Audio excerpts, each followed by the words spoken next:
Messieurs, je serai grossier. Je n'y peux rien. Parce que je ne veux pas me contenter de vous dire que Luther était grossier. Vous êtes bien élevé, vous me croiriez, mais ça ne resterait pas dans votre cervelle. Je vous donnerai donc 3 exemples, je m'excuse. Pas plus. Tout à l'heure, à la fin de la conférence, pour vous montrer jusqu'où allait sa grossièreté. Je vous les garderai sur votre papier, vous les effacerez de votre esprit et vous me pardonnerez. Nous étions donc en 1517. Vous avez vu, d'après ce que je vous ai dit, que Luther graduellement cessait de dire son bréviaire et cessait de dire la messe. Ce qui n'empêchait pas d'avoir une certaine ferveur, mais ce qui ne lui permettait pas de se trouver vraiment en unité spirituelle avec l'Église. Quoi qu'il en soit, il était, comme tous les Allemands de son époque, violemment indigné du système des indulgences. Vous savez quel est le principe des indulgences. Le Saint-Siège, de temps en temps, à cette époque-là, faisait imprimer des prières que l'on vendait, et ceux qui achetaient les prières, s'ils récitaient la prière et s'ils faisaient un acte de charité, avaient la garantie d'un certain bénéfice spirituel. L'idée en elle-même valait ce qu'elle valait, elle n'avait rien de très édifiant, mais elle n'avait rien de très scandaleux. Seulement pour les Allemands, elle était scandaleuse, parce que ça consistait à vendre des papiers aux Allemands et rapporter l'argent à Rome. Et là, cela ne convenait pas du tout, surtout dans les régions comme la région de l'Allemagne centrale où la population était pauvre. En Rhénanie, parmi les marchands, les commerçants, cela allait encore. Mais en Allemagne centrale, ça suscitait une vive réaction. Donc, dans ce cas-là, Luther fut le représentant d'une colère populaire. Et quand le 31 octobre 1517, qui est la grande date de sa vie, 31 octobre 1517, il afficha à la porte principale de la chapelle du château de Wittenberg les 93 thèses qu'il soutenait pour prouver l'indignité, l'irrégularité et le scandale des indulgences. Cet acte fit immédiatement en Allemagne un tonnerre et il fut approuvé par l'immense majorité des gens, même dans l'Église et même parmi les clercs. D'autant plus que dans cette année 1517 et dans les années qui suivirent, il multiplia les sermons et les pamphlets. L'un d'entre eux s'appelait, l'un des plus fameux, l'indulgence et la grâce. C'était en allemand. Ensuite, en latin, il publia Solution sur la valeur des indulgences, tous les deux extrêmement violents. Mais comprenez bien, à ce moment-là, il n'était pas hérésiarque. À ce moment-là, son intention et son désir et son attitude était de vouloir porter remède à un des maux de l'Église et à une des dégradations spirituelles de l'Église. Il faut bien voir que, à cette époque-là, sa révolte était quelque chose qui avait une portée que l'on pourrait dire morale et spirituelle, bien qu'elle fût surtout patriotique. Ces 2 pamphlets furent lus, relus, bien qu'ils fussent encore manuscrits. Puis, la nouvelle se répandit jusqu'à Rome, car bien entendu, dans toute l'Allemagne, c'était des échos et une approbation très chaleureuse dans toutes les classes, dans la noblesse, dans la bourgeoisie un peu moins, mais dans le peuple beaucoup, et noblesse beaucoup. Donc, Léon X songea à prendre des mesures pour faire taire Luther et pour effacer cette impression. Mais Léon X, qui était un Médicis, et qui n'était pas par lui-même un mauvais prêtre, était un homme de la Renaissance. Il avait lu et approuvé Erasme. Il avait lu et accepté des thèses presque aussi violentes que celles de Luther. Il était lui-même, bien qu'il fût croyant, un homme surtout préoccupé de politique, de littérature et de combinaisons économiques. Donc ce n'était pas le champion qui pouvait immédiatement réagir avec efficacité et avec cette puissance que donne les spiritualités sûres, celles que vous admirez et que j'admire par Monseigneur Lefebvre. Aussi, la réaction de Léon X fut-elle une réaction administrative et qui ne donna aucun résultat. Il envoya une lettre à un certain représentant qui s'appelait Gabriel de la Volta, en lui disant d'arrêter cette rumeur et ces attaques contre les indulgences. Gabriel de la Volta, qui était un homme un peu nonchalant, se contenta de transmettre la lettre à Staupitz, qui était, vous vous le rappelez, le patron de Luther au point de vue canonique. Quant à Staupitz, s'il fit quelque chose de la lettre de Gabriel de la Volta, ce fut de s'asseoir dessus. Par conséquent, Luther ne fut en rien gêné. Cependant, au début de 1518, on réunit à Heidelberg un chapitre général des Augustins. Rome attendait de là une condamnation de Luther. Luther y parla. Il parla avec une grande éloquence et fut approuvé de presque tout le monde, sinon tout le monde. À vrai dire, il y perdit cette place qu'il avait de surveillant de 11 couvents, mais Staupitz fut réélu comme supérieur général et un des amis de Luther fut élu pour remplacer Luther. Ainsi, cette réunion de Heidelberg, si elle aboutit à quelque chose, fut à confirmer la situation de Luther en le libérant de ses obligations administratives. Ce que voyant, Léon X convoqua Luther à Rome. On lui donnait 60 jours pour rejoindre Rome. Que se serait-il passé s'il y avait été? Il est possible que d'une certaine façon, le pape ait été amical à son égard, mais il est probable aussi que Luther aurait été très violent. De toute façon, ils ont pu diable. Il était allemand et voulait rester allemand sur la terre allemande.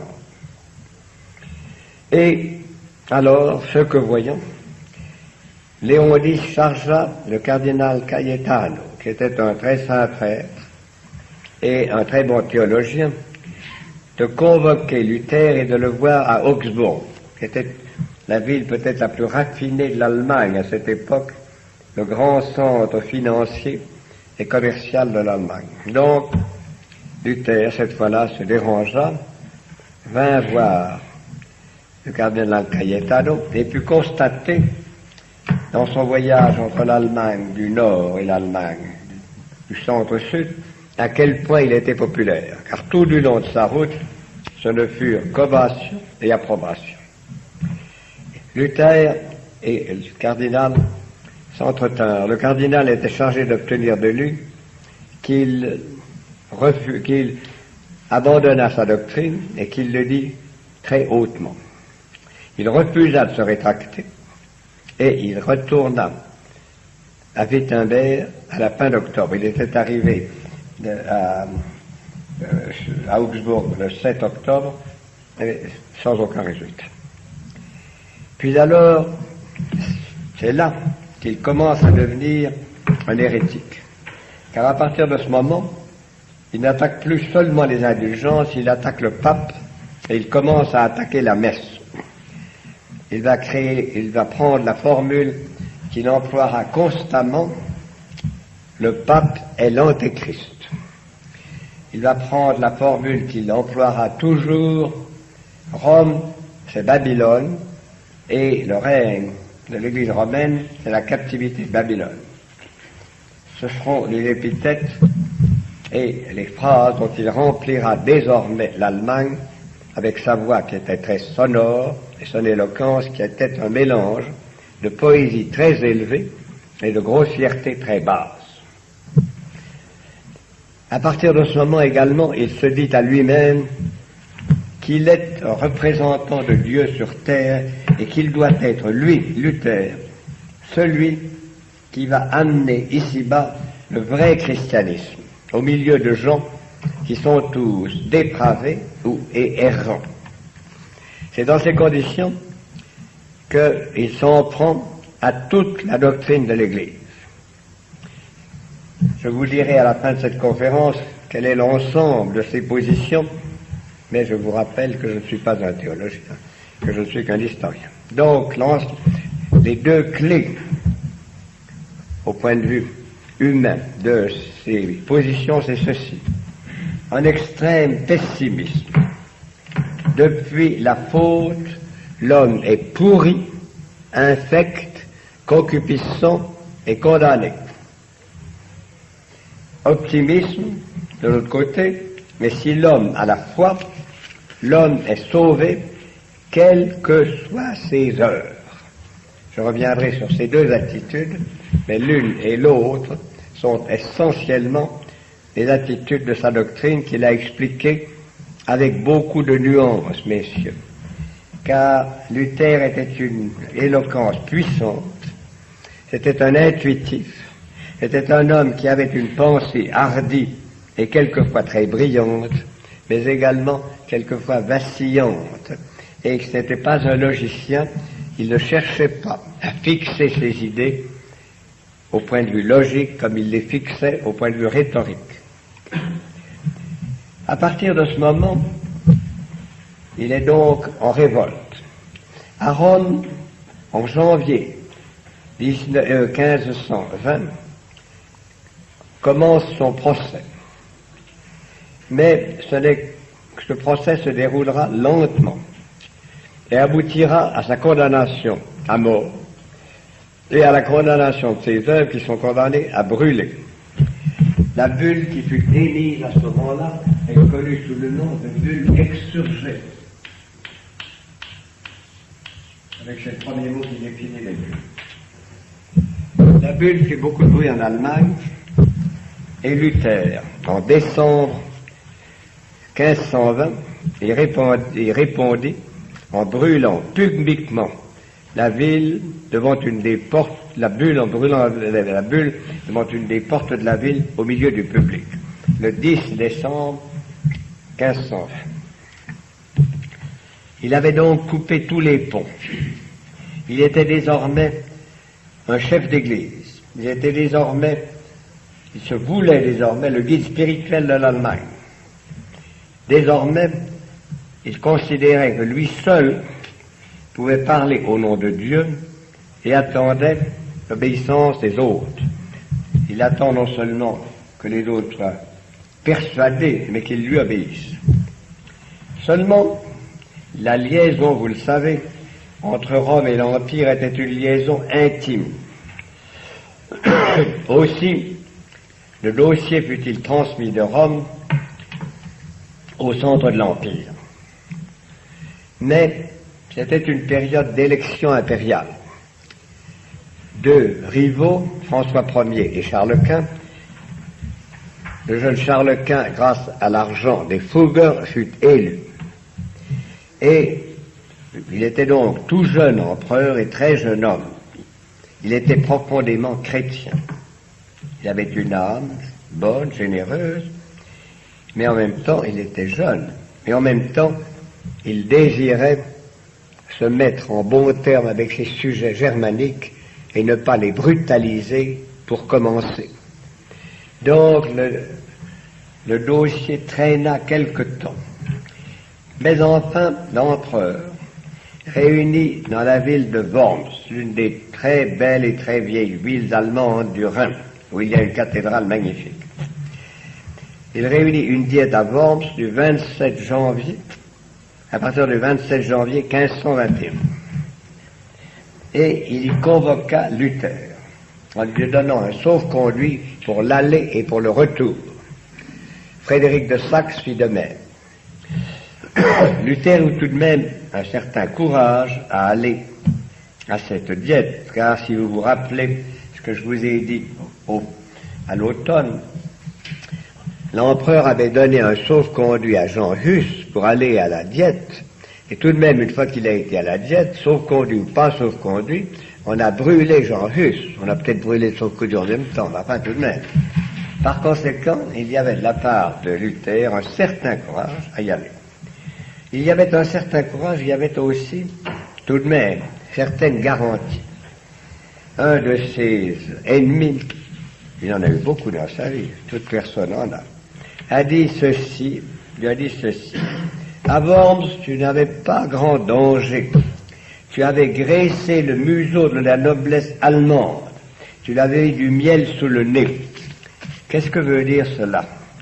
Ces phrases veulent dire que la noblesse allemande savait les cathédrales et les monastères fort riches, qu'il se rappelait précisément que la réforme de Hus en Bohême avait permis aux évêques allemands, avait permis aux chevaliers allemands et aux nobles allemands, ainsi qu'aux nobles bohémiens de la région, de piller les monastères, les évêchés, de prendre les terres et de s'enrichir extrêmement. La croisade de Luther était donc pour eux quelque chose comme un tocsin agréable. Ça leur ouvrait des possibilités qu'ils étaient loin de mépriser. Quoi qu'il en soit, Luther comparut devant l'empereur au mois de mai. C'est tout simplement, on traita son affaire tout à fait à la fin, dans les 5 derniers jours de la diète, du 20 au 26 mai. Il comparut et on lui posa 2 questions. Première question. Les écrits que l'on a vus et qui dénoncent les indulgences, sont-ils ou ne sont-ils pas de vous? Deuxièmement, ces écrits, les avouez-vous ou êtes-vous prêt à les renier? En commençant, Luther avait une voix faible et semblait quelque peu intimidé ou troublé. Mais au bout d'un instant, il reprit courage. Il répondit d'une voix ferme que ses écrits étaient bien de lui. Et quand on lui demanda s'il voulait les renier publiquement, il fit un discours qui eut un immense succès. Son discours était celui-ci, à peu près. Je n'ai pas le temps de vous le faire en entier, bien en peu, je ne le sais pas. Les lignes générales de son discours étaient ceci. Messieurs, j'ai dit ce que je pensais en conscience. Je l'ai dit, je le crois, je le pense, je le sais, voilà les raisons pour lesquelles je l'ai dit. Maintenant, je suis un homme, donc je peux me tromper. Et si vous avez un moyen de me persuader que je me trompe, je suis tout prêt à abandonner ce que j'ai écrit. Mais il faut d'abord me persuader. Vous comprenez? C'était très important. Donc, il s'en alla, et après son départ, il fut condamné comme à Rome. Il était parti avec 2 amis et un moine Augustin, parce que vous savez, les religieux doivent toujours circuler par eux. Mais en entrant dans la forêt noire, des cavaliers apparurent, le conducteur de la voiture s'enfuit, les amis s'enfuirent, le moine s'enfuit. Et Luther resta seul avec eux. D'abord, il le prit chacun sous un bras et il le fit galoper à côté de lui, puis ensuite on le mit sur un cheval et on le conduisit dans un grand château solitaire. C'est le fameux séjour de Luther à la Barbe. Je vous demande pardon d'avoir confondu les mots. C'est un peu exagéré. La Wartburg était un château de l'électeur de Saxe qui se trouvait dans cette région-là. Luther y était enfermé complètement. En effet, Frédéric de Saxe était son protecteur, mais en même temps, Frédéric de Saxe ne voulait pas se compromettre pour lui plus qu'il n'était nécessaire. Et pendant la période que Luther passa à la Wartburg, du 4 mai 1521 jusqu'au 1er mars 22, à toute personne qui demandait ce qui se passait à la Wartburg, on répondait: c'est un certain chevalier Georges qui a insulté les lecteurs. Luther était donc enfermé dans une chambre bien meublée, et il y avait 2 pages qui lui apportaient sa nourriture matin et soir, puis qui refermaient les portes, etc. C'était un peu sévère, parce que tout de même, Luther était un homme qui avait circulé et qui était habitué au grand air. Ça avait quelque chose de tragique. Aussi, Luther en profita-t-il pour écrire en allemand la Bible. Il commença, il ne finit pas tout à fait, sa grande œuvre, qui était la traduction de la Bible en allemand.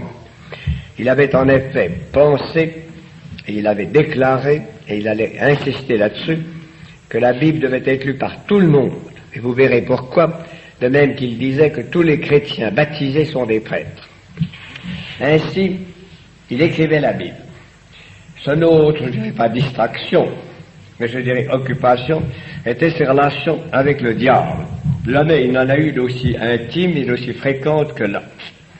Voici 3 ou 4 des histoires qui sont tellement fameuses qu'il faut que vous les connaissiez. Je vous les garantis simplement comme histoire, et une d'entre elles même comme une histoire un peu douteuse. Il écrivait, et alors il a voulu prendre du sable pour sécher son encre, et puis il a jeté le sable derrière lui, et le sable a été sur le mur, et le sable était de l'encre. Et ça, c'était le diable qui avait fait ça. Mais le diable lui a joué de bien d'autres plaisanteries.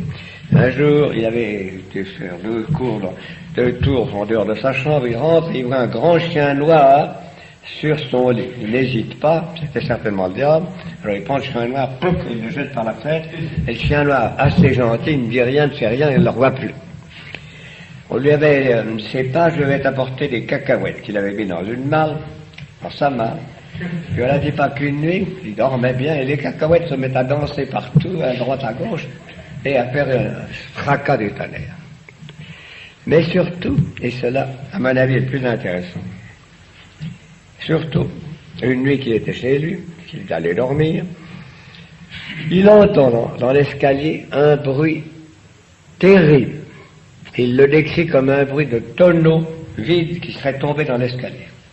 Je ne sais pas si vous vous rappelez une petite anecdote que je vous ai contée au sujet du Grand Orient, où exactement la même chose était arrivée au gardien que j'y avais mis, quand l'abbé Lefebvre avait voulu faire des exorcismes insuffisants.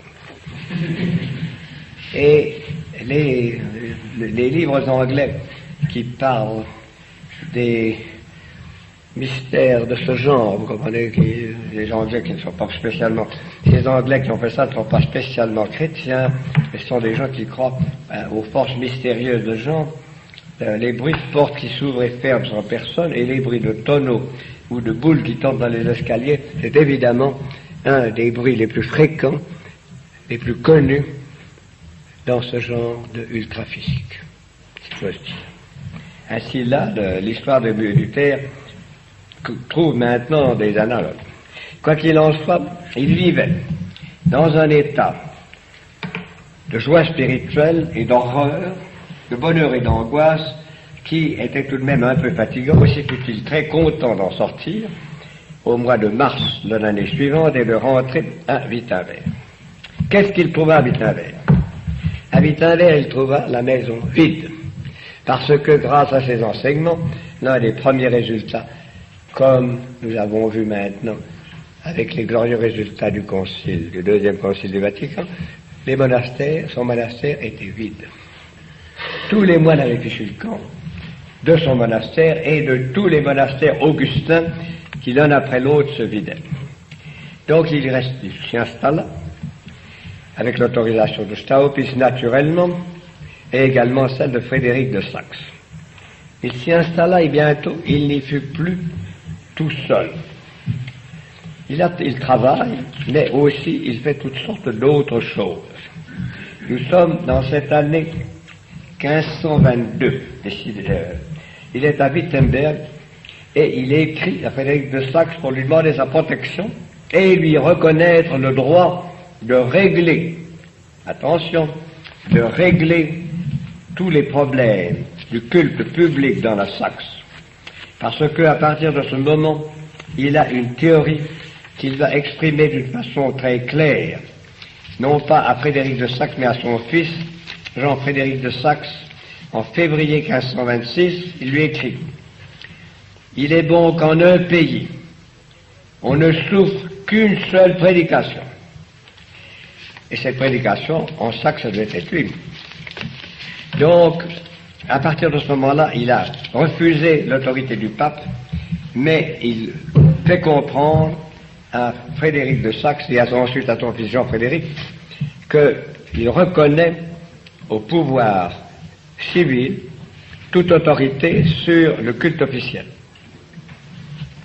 Et il faut ajouter que tout en étant très violent avec les autorités religieuses, Rome et les évêques, il est à l'égard des autorités civiles extrêmement timide, gentil, obéissant et un peu flatteur. Donc, en 1522, ils se mettent à travailler de plus en plus la doctrine. Il reste prêtre, mais il dit plus sa messe, il dit plus son bréviaire naturellement, et il fait des prédications très sonores, dont à Wittenberg et à toutes les paroisses environnantes. Il commence à avoir les étudiants auxquels il enseigne sa doctrine. En 1523, se produit une chose qui lui a modifié sa vie. Arrive à Wittenberg 12 nonnes, qui ont réussi à échapper de leur couvent en sautant le mur. Elles sont reçues comme ça, parce qu'on n'avait pas trop à manger, et pendant quelques jours, il les nourrit. Et puis ensuite, 3 d'entre elles retrouvent leur famille, et puis pour les 12 autres, eh bien, il en garde une, comme dans la chanson, vous savez, il y a 2 filles à marier. Il en garde une, et puis il renvoie toutes les autres, qui les installe à droite et à gauche dans les familles. Celle qu'il garde s'appelait Catherine von Bora. C'était la fille d'un petit noble. C'est une femme assez intelligente, c'est pas un mec, elle rester bien choisi.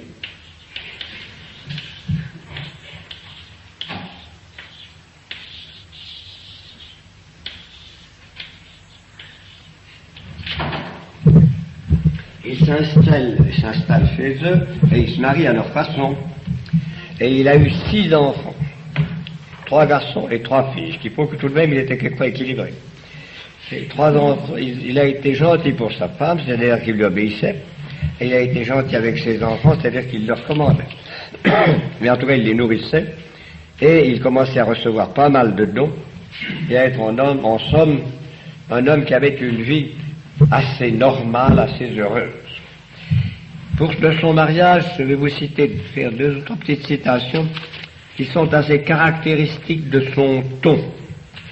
Car, voyez-vous, ce ton de Luther a été une chose qui nous choque, nous autres catholiques et latins, mais qui a suscité la sympathie de beaucoup de milieux allemands populaires. Par ce mariage, disait-il, je me suis rabaissé et avili à tel point que les anges doivent éclater de rire, mais je l'espère, les démons pleurer. Donc, il considérait que ce mariage était à la fois pour lui avilissant, mais il n'en avait pas honte, parce que il estimait que la femme est un besoin pour l'homme.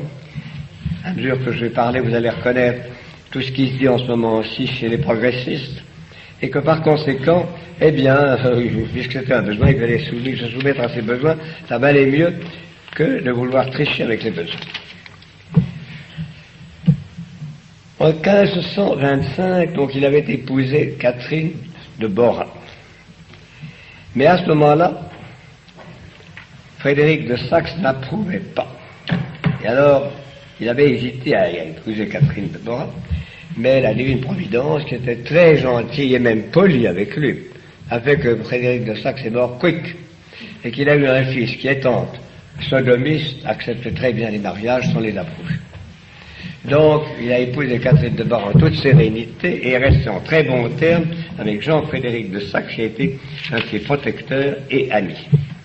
Nous verrons plus tard d'autres histoires sur ces relations. Seulement, cette année-là s'est produite une horrible situation dont il a été la victime. D'un bout à l'autre de l'Allemagne, ses prédications avaient éveillé un bouillonnement extraordinaire. Graduellement, un peu partout, les prêcheurs, les prédicateurs, les tribuns se levaient, et certains d'entre eux le prêchaient non seulement ce que lui avait prêché, qu'il approuvait, mais allaient plus loin que lui. Un certain Münzer en particulier, Thomas Münzer. Et en particulier, il prêchait le baptême répété, c'était des baptistes ou anabaptistes. Il prêchait également le communisme, le partage des biens. Et ainsi, commençant en Allemagne du Sud, se sont répandues et diffusées des révoltes de paysans, qui étaient extrêmement violentes. Ces paysans étaient pauvres, plus pauvres que ceux de France, moins bien traités, et tous serfs, mais eux, de leur côté, furent extrêmement durs. J'ai lu dans certains des livres que j'ai étudiés pour préparer cette conférence, qu'ils traitaient les seigneurs comme les Ukrainiens traitaient les Juifs d'Ukraine. On prenait un seigneur ou un juif, on les tendait entre deux cochons. On mettait une planche de chaque côté, on serrait fort et on sciait. D'abord, c'était pas un procédé très humain. Et puis c'était coûteux, alors ils n'auraient pas dû faire ça très souvent, parce que ça sacrifie beaucoup de cochons. Donc, c'était une révolte horrible, châteaux brûlés, femmes violées, enfants tués, sans aucune pitié, seigneurs dépecés, cruellement, etc. Alors les seigneurs ont commencé à être indignés, et quand la révolte s'est répandue dans le nord, en particulier à Münster, où elle a été très violente, Jean-Frédéric de Saxe a fait savoir à Luther qu'il fallait qu'il agisse. Et alors, Luther a publié un gros pamphlet contre les paysans. Voici le titre de ce pamphlet: contre les bandes meurtrières et féroces de paysans. À l'intérieur du pamphlet, j'ai pris quelques phrases les plus typiques. Il disait à ces pays, il disait aux nobles qui devaient combattre les paysans, il faut arrêter les paysans, les égorger, les passer au fil de l'épée, les tuer sans merci, comme un ennemi public. Rien n'est plus venimeux, plus nuisible, plus diabolique qu'un révolté. C'est comme un chien enragé. Si tu ne le tues pas, il te tue, et il tue tous ceux qui t'entourent. Voyez donc qu'il avait pris une attitude très conforme au désir des nobles et qui l'ont immédiatement rendu très impopulaire dans toute la partie paysanne de l'Allemagne. Cela le coupa, on peut le dire, d'une grande partie de son public, mais ça lui était égal, parce que les paysans n'étaient pas riches, les paysans n'avaient pas d'influence, les paysans étaient quelque chose qui était en dessous. Donc, cela lui était égal. Il ne fut pas aussi content de sa querelle avec Érasme. Érasme, dont je n'ai pas le temps de vous parler beaucoup, était un homme de beaucoup d'esprit, mais pas beaucoup de foi. C'était un intellectuel qui n'était pas très loin de Voltaire. Mais Érasme avait une autre conception de la transformation de l'Église. Pour Érasme, il était bon de garder la hiérarchie, parce que le peuple est mauvais et qu'il faut une hiérarchie. Il était bon de garder les cérémonies parce qu'elles sont belles. Il était beau de garder les sacrements, parce que les sacrements étaient utiles pour satisfaire la piété des foules. Mais il n'était pas nécessaire de garder les dogmes pour les gens intelligents. Il fallait garder des formules des dogmes et laisser à chacun l'interprétation qui lui plaisait. Telle était l'idée d'Erasme, et telle était celle que certains prélats romains étaient presque sur le point d'accepter. On peut dire que Luther a rendu au romanisme un grand service en cassant les vitres et en obligeant les gens à dire oui ou non. Et quand Erasme s'est rendu compte de la violente réaction qui se produisait en France et dans toute l'Europe pour affirmer les vérités catholiques, il en a voulu à Luther. Et puis, le Saint-Père, qui lui donnait de l'argent, a exigé de lui qu'il fasse un acte. Il a hésité et enfin, il a attaqué dans un pamphlet, il a attaqué Luther sur la base de la question du libre arbitre. Luther considérait, je vous l'ai dit, que nous ne sommes sauvés que par la foi et que, par ailleurs, depuis la faute, nous sommes tous en dessous d'une bête et nous sommes tous incapables de liberté. Il disait, Luther appelait le libre arbitre, il l'appelait le serf-arbitre. Et il disait que le chrétien ne retrouvait son libre arbitre, dans la mesure où il existait, que par la foi seule et dans la foi seule. C'était donc, vous le voyez, une lutte entre la conception intellectuelle des humanistes, pour qui l'homme était maître de son destin, et la conception de Luther, qui était une conception, malgré tout, mystique, puisqu'il croyait à la prédestination et que l'homme était prédestiné, qu'il n'y avait rien à faire, qu'il s'il n'avait pas la foi, il était complètement perdu. Ils échangèrent donc des brochures, et après cet échange de brochures, Luther eut contre lui, naturellement, tout le clan des humanistes qui jusqu'alors avaient été ses amis. Ainsi, l'année 1525 marque une rupture très grave. Ceci ne l'empêcha pas d'organiser son Église. Et maintenant est venue l'heure de vous parler de ses doctrines, de son Église et aussi de sa vie privée. Son Église, il la concevait de la façon suivante. Ce n'était plus Dieu qu'il considérait comme centre de l'Église sur terre, c'était les hommes. Chaque homme pouvait avoir un contact direct avec Dieu. Il appelait ça le verbe intérieur. Ce verbe intérieur permettait à l'homme d'avoir sa religion propre et faisait de lui une sorte de prêtre, en sorte qu'il n'y avait pas besoin, aux yeux de Luther, de prêtre, ni de hiérarchie, ni de tradition.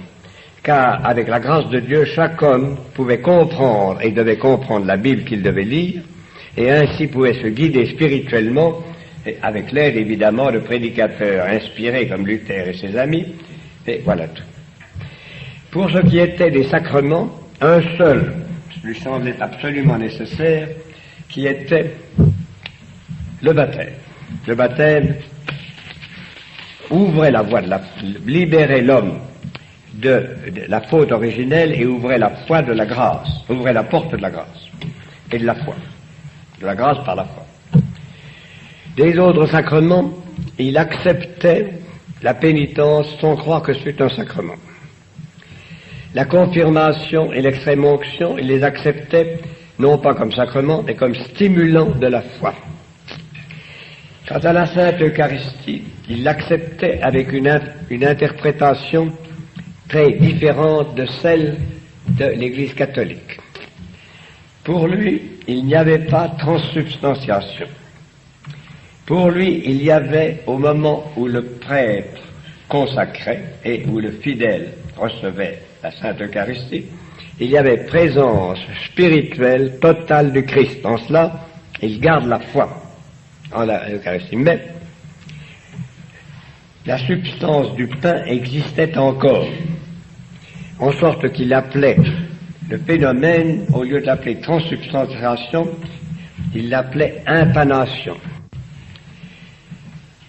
Du reste, il a souvent varié quelque peu sur la façon dont il a défini l'Eucharistie, la durée de la présence du Christ et sa qualité. Mais enfin, c'était là tout de même l'essentiel. Et il acceptait que les fidèles dussent de temps en temps communier. En cela, il était plus formel que Zwingli, avec lequel il s'est brouillé à ce sujet-là, et que beaucoup d'autres protestants avec lesquels il s'est brouillé, même Calvin. Donc, là, il y a la partie affirmation.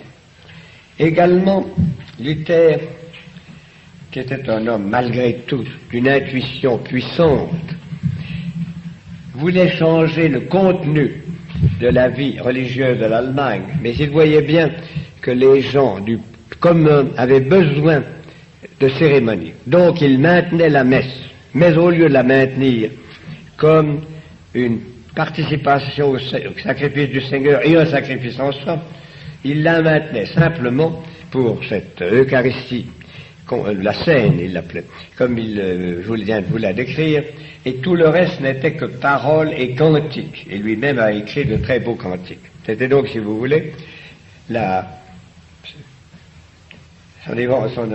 c'était l'apostolat de la parole, quand on nous attend fatiguer les oreilles récemment. Il voulait également garder dans l'ensemble l'apparence des grandes cérémonies. Il fallait que tout fût beau et que le peuple n'eut pas le sentiment d'avoir été privé, comme il l'a en ce moment-ci, d'avoir été privé de tout ce qu'il y avait de beau, de chaleureux et de tout ce qu'il y avait qui le rapprochait du Seigneur. Sur ces années 1526-1530, donc c'est cela qu'il a essayé de faire. En 1528, il a publié « Instructions pour la visite des églises ».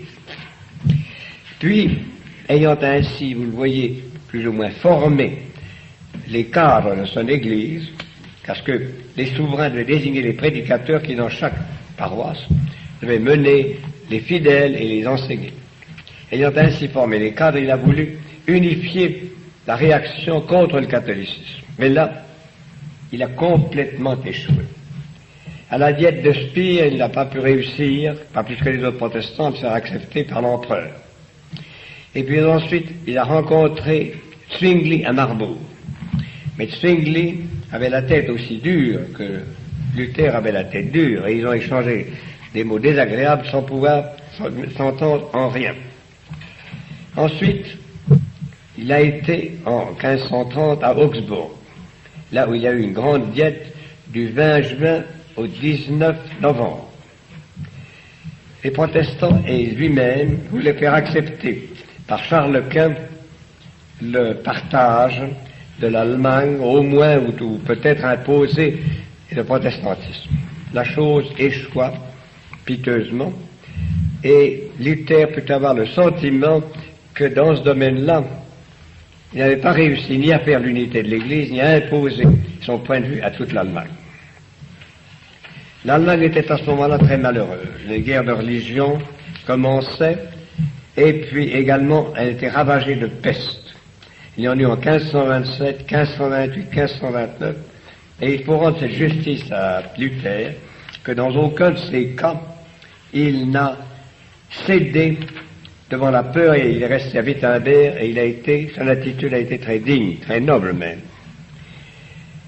Mais, et en 1534, sa Bible a été publiée. Mais il a été mêlé pourtant à un scandale épouvantable. L'un des champions militaires du protestantisme était un certain Philippe de Hesse, un très bon soldat, un très bon combattant. Et Philippe de Hesse avait épousé une dame qu'il aimait bien à un certain moment, puis ensuite il n'a plus envie de cette dame. Alors il a eu envie d'une autre dame. Mais tout de même il aimait bien celle-là, alors il a préféré garder la première et prendre la seconde. Et il a consulté Luther, il a dit à Luther, il faut m'arranger ça. Alors Luther lui a fait un bon petit certificat, qu'il a fait contresigner par son ami Melanchthon. Vous savez, les Melanchthon c'est Schwarzherbe, que je dirais terre noire. Donc Melanchthon et Luther ont signé, un papier autorisant de par le Christ Philippe de Hesse à avoir 2 femmes. Ça va bien, mais vous savez qu'il y a des commères partout et qu'on a jasé. et qu'alors on a vu dire à Luther, comment, il était houspillé par d'autres femmes, mais par la sienne qui n'avait pas envie de devenir la deuxième. Donc, et Philippe de Hesse était très embêté. Alors, en fin de compte, après avoir, si j'ose dire, trié, je ne sais pas, en tout cas réfléchi dans son esprit, qu'auraient dit les Grecs, Luther a écrit à Philippe de Hesse une jolie lettre dont voici la fin. Donc voici la fin. Il disait donc à Philippe de Hesse, voilà, en 1540. Quel mal y aurait-il à ce que pour le plus grand bien de l'Église, et en considération de ce que nous lui devons, nous fîmes ensemble un bon mensonge. Ils ont fait un bon mensonge. Et comme Philippe de Hesse n'aimait pas beaucoup le bon mensonge, il lui a fait remarquer pourtant qu'il y avait une loi de l'Empire par laquelle les bigames étaient décapités. Alors Philippe de Hesse a trouvé qu'un bon mensonge valait mieux que d'être décapité. Et alors tout le monde a menti. Ceci, voyez-vous, nous amène à une autre théorie de Luther qui est très typique. Luther disait que les hommes doivent être moraux dans leur relation avec Dieu et avec les hommes. Mais il reconnaissait que les princes ne l'étaient pas, et il ajoutait que les princes ne devaient pas l'être. Parce que, si par malheur un prince avait été moral, c'eût été une catastrophe épouvantable pour toute la région où se serait produit ce phénomène pénible. Ainsi donc, la théorie des deux morales est l'un des pivots de la conception socialo-théologique de Luther. Luther recevait de plus en plus de gens chez lui, il prêchait et il avait des espèces de colloques, tout en mangeant et en buvant, parce qu'il buvait. Puis de temps en temps, il avait des crises nerveuses, il tombait par terre, il râlait, mais on le relevait, et très souvent il avait des angoisses. Mais nous avons un certain nombre de ces propos de table, et c'est là où je vous ai dit qu'ils étaient d'une extraordinaire grossièreté. Je vais vous en citer quelques-uns, en commençant par ceux qui sont simplement scatologiques. J'aimais beaucoup les plaisanteries scatologiques. Il y a des ecclésiastiques catholiques qui aiment ça aussi, c'est pas un blasphème, mais c'est tout de même. Il disait, et ça c'est très gentil, il aimait les proverbes populaires, des jeux de chat mort de rat. Bien. Le second est un peu moins bien, c'est aussi un proverbe populaire. I beg your pardon, in English, in French, in Latin. Pour chier, il faut avoir de la merde dans le ventre. Ça compte ça. Également, ce qui était peut-être, un proverbe populaire aussi, chie dans tes brais, puis fais-t'en une cravate. Mais peut-être, le plus grossier est-il encore ceci. On discutait à sa table sur la parole de notre Seigneur qui parlait des eunuques volontaires et involontaires. Il a dit ceci, que vous oublierez, ça j'en supplie, de le citer surtout pas. J'aimerais beaucoup mieux qu'on m'en rajoutât 2 que de m'en couper. Voilà. Tout ceci vous donne une idée légère de ce qu'étaient les conversations à la table de Luther et de ce que pouvait être le va-et-vient au milieu de la boisson et des brocs et de tout cela. Luther était donc encore un personnage de premier ordre, mais il devenait de plus en plus acariâtre. Son aide de camp était Mélanchthon, ce Schwarzerde qui s'appelait Mélanchthon en grec, et qui lui était extrêmement dévoué et qui autour de lui essayait de faire régner l'harmonie, essayait de répandre la paix et en même temps de l'aider à ses grandes rédactions. Parce qu'il enseignait dans l'église de Wittenberg et à l'université de Wittenberg qui se développait, il enseignait un commentaire sur l'épître aux Galates.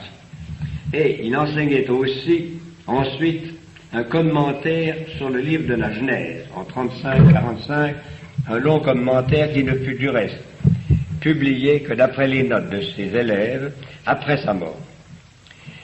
Il avait de plus en plus ce noir cafard qui l'obsédait à certains moments de sa vie, et malgré la façon dont sa femme s'occupait de lui, malgré la façon dont il était reconnu à la fois comme un des grands maîtres de la pensée allemande et comme un des grands écrivains de l'Allemagne, il souffrait profondément.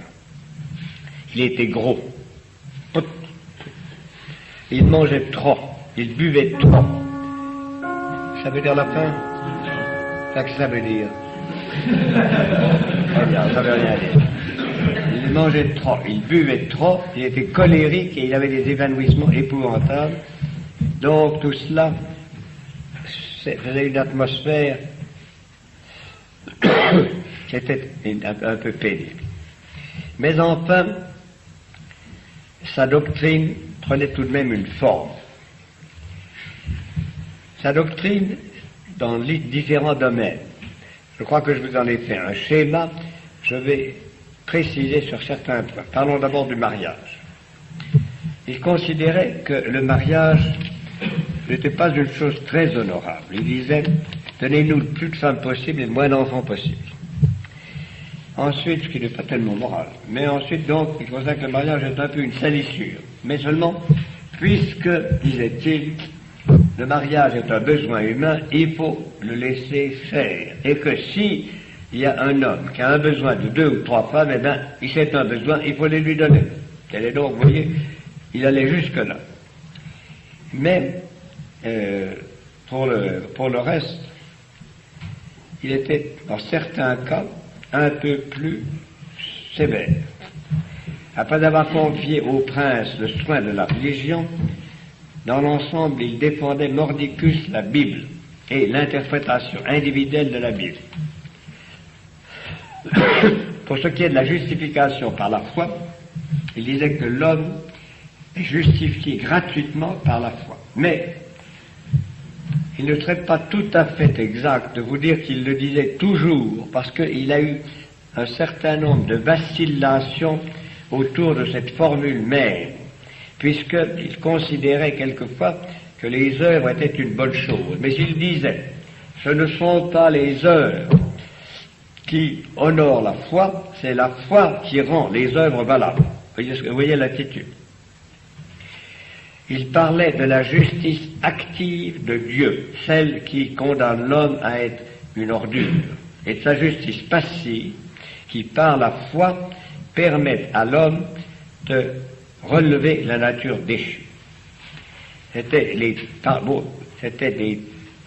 thèmes principaux de sa prédication. Il y revenait très souvent, mais il y revenait, je vous le répète, avec de temps en temps des variations.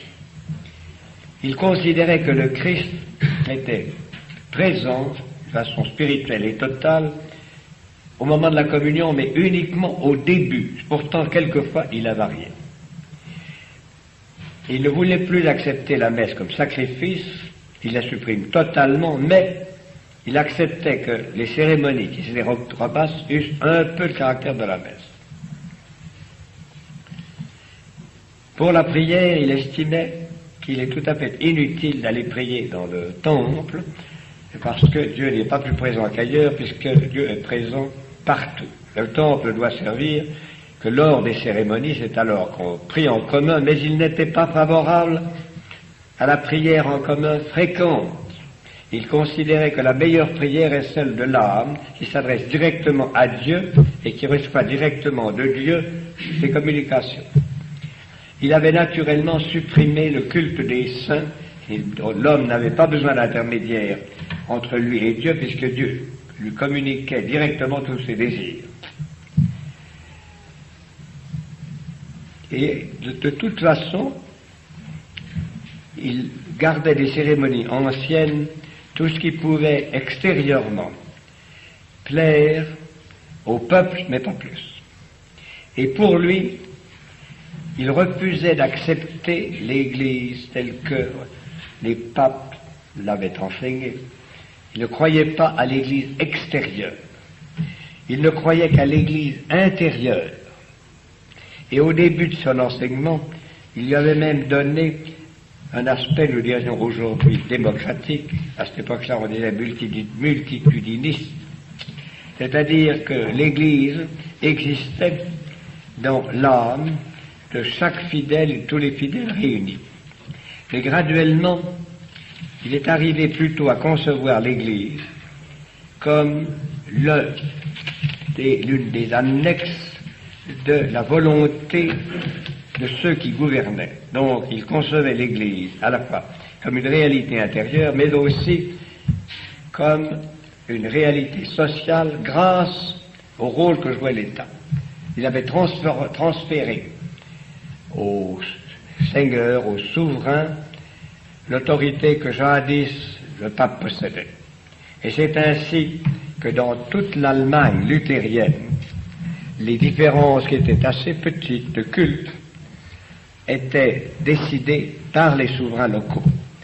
Et également, il avait maintenu la présence d'évêques, non pas qu'il leur reconnût un caractère spirituel différent de celui des prêtres, qui étaient des prédicateurs, qui étaient des prêcheurs, mais il reconnaissait qu'il était utile d'avoir une hiérarchie, de façon à ce que l'État civil pût plus facilement et plus commodément commander aux prêtres et à travers les prêtres aux fidèles.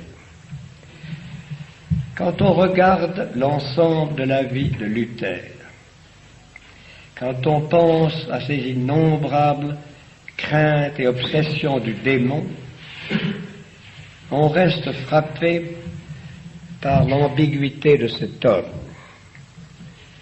lequel parlait du Christ avec éloquence et beauté, lequel a fait des chorales merveilleuses qui résonnent encore en Allemagne et qui ont une qualité verbale et même spirituelle de premier ordre, mais qui a amené un immense désordre, non seulement théologique, mais spirituel, et qui lui-même semble avoir été plus souvent sous l'influence démoniaque que sous une autre influence.